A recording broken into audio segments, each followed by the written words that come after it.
നമ്മൾ പത്തനംതിട്ടയ്ക്കടുത്ത് കോന്നി എലിയറയ്ക്കലിലെ നാട്ടുകാരുടെ പുലിഭീതിയുടെ വിശദാംശങ്ങളിലേക്കാണ്. കഴിഞ്ഞ ദിവസം മരമില്ലിലെ CCTVയിൽ പതിഞ്ഞ ദൃശ്യം പുലിയുടേത് തന്നെയെന്ന് വനം വകുപ്പ് സ്ഥിരീകരിച്ചു. മേഖലയിൽ വനം വകുപ്പ് ഉദ്യോഗസ്ഥരുടെ പരിശോധന തുടരുകയാണ്.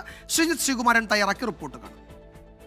കോന്നി എലിയറക്കലിലാണുള്ളത്. എലിയറക്കലിലെ ഒരു മില്ലിൽ കഴിഞ്ഞ ദിവസം പുലിയെ കണ്ട CCTV ദൃശ്യങ്ങൾ, പുലിയാണെന്ന് സംശയിക്കുന്ന ഒരു രൂപം കണ്ട CCTV ദൃശ്യങ്ങളൊക്കെയാണ് കഴിഞ്ഞ ദിവസം വൈറലായി. നമ്മൾ കഴിഞ്ഞ ദിവസം കൊടുത്തിരുന്നു. ആ പുലിയെ കണ്ടു, അല്ലെങ്കിൽ ആ ശബ്ദം കേട്ട അവിടുത്തെ തൊഴിലാളി വെങ്കടേഷാണ് നമ്മോടൊപ്പം ചേരുന്നത്. എന്തായിരുന്നു സംഭവം? കഴിഞ്ഞ മിനിയാന്ത് രാത്രി അവിടെ റൂമിൽ കിടന്ന് വീണായിരുന്നു. ഇവിടെ എത്ര മണിയായിരുന്നു?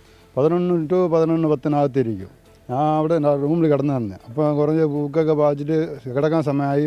എന്നെ ഇത്തിരി സാധനം ഉറങ്ങിയപ്പോൾ ആദ്യം പട്ടി ഓടുന്ന സൗണ്ട് കേട്ടായിരുന്നു. പിന്നെ ചെറുതായിട്ട് എൻ്റെ റൂമിന് അടുത്തിരിക്കുന്നതുകൊണ്ട് പിന്നെ അതിൻ്റെ പ്രോസസ് വലുതായിട്ട് ഓടി സൗണ്ട് അധികമായിട്ടിരുന്നു. അപ്പോൾ സൗണ്ട് അധികമായി ഞാൻ പേടിച്ച് എന്തിനാണ് കഥവ് തുറക്കാൻ നോക്കിയപ്പോൾ ഇവിടെ ഒരുപാട് പട്ടികളൊക്കെ അതിനകത്ത് കയറി വരാണ്. ഇവിടെ ആഹാരങ്ങളൊക്കെ വേസ്റ്റുകളൊക്കെ ഇട്ട് കളിക്കാൻ വേണ്ടി വരും.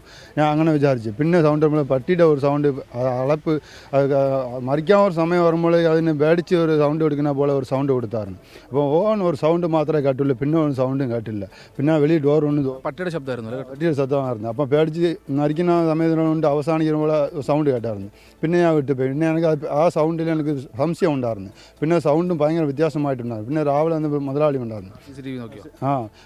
മുതലാളി ഞാൻ പറഞ്ഞപ്പോൾ ഇതുപോലെ സംഭവം ഉണ്ടായിരുന്നു, ഈ സൗണ്ട് കേട്ടിട്ടുണ്ട്. മുതലാളി ഇന്ന് എല്ലാ ക്യാമറ ചെക്ക് ചെയ്യുമ്പോൾ ഇവിടെ ചെക്ക് ചെയ്യുമ്പോൾ ഇവിടെ ആ റോട്ടിൽ നിന്ന് ഇടത്തൊരു സൈഡിലോട്ട് ക്രോസ് ആയി കണ്ട് പുലിയാണ് ഉറപ്പായി കണ്ട്. ഉദ്യോഗസ്ഥർ പറയുന്നത് പുലി തന്നെയാണെന്ന് അവർ പറയുന്നത്. ഇങ്ങനെ ഈ മേഖലയിൽ ഉണ്ടാവുന്ന ആദ്യമായിട്ടാണ് ഈ മേഖലയിൽ ഇങ്ങനെ സംഭവം ഉണ്ടാകുന്നത്. ഇല്ല ഇതിനു മുമ്പ് അങ്ങനെ സംഭവം ഉണ്ടായി. പട്ടിയെ നമുക്ക് കണ്ടെത്താൻ കഴിഞ്ഞു. ഒരു പട്ടിയെ കണ്ടില്ല. ഇവിടെ സ്ഥിരമായി വരുന്ന 2 പട്ടികളുണ്ട്, അതിനെ കാണുന്നില്ല. ഇപ്പോൾ 2 ദിവസം കൊണ്ട് ഞങ്ങൾ അതിനെ ശ്രദ്ധിക്കുന്നുണ്ട്, അത് കാണുന്നില്ല. ഇങ്ങനെ വരാൻ വഴി തൊട്ടപ്പുറത്തൊക്കെ ഒരു കുന്ന് കാണാൻ റബ്ബർ തോട്ടങ്ങളും അതിന് മടിക്കാടുകൾ കണ്ടമാനമുണ്ട്. വെട്ടാതെ കിടക്കുന്ന തോട്ടങ്ങൾ ഒത്തിരി കിടക്കുകയാണ്. അതുകൊണ്ട് മാത്രമല്ല അതിൻ്റെ ഈ പിതർവശത്ത് കാണുന്ന പാറ അത് വനമായിട്ട് തന്നെ കിടക്കുക. സ്വകാര്യ വ്യക്തികളുടെ ഉണ്ട്, പിന്നെ സർക്കാർ റവന്യൂ പുറമ്പോക്കുകളുണ്ട്.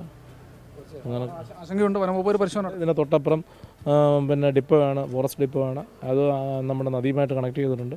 സ്ഥിരമായി ആ ഏരിയ മുഴുവൻ അങ്ങനെ കുരങ്ങിൻ്റെ ശല്യം എല്ലാം സ്ഥിരമായിട്ടുണ്ട്.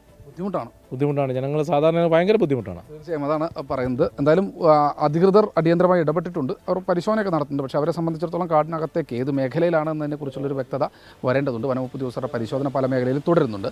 സഞ്ജയ് ഇക്ബാലിനൊപ്പം ശ്രീകുമാരൻ, 24 പത്തനംതിട്ട.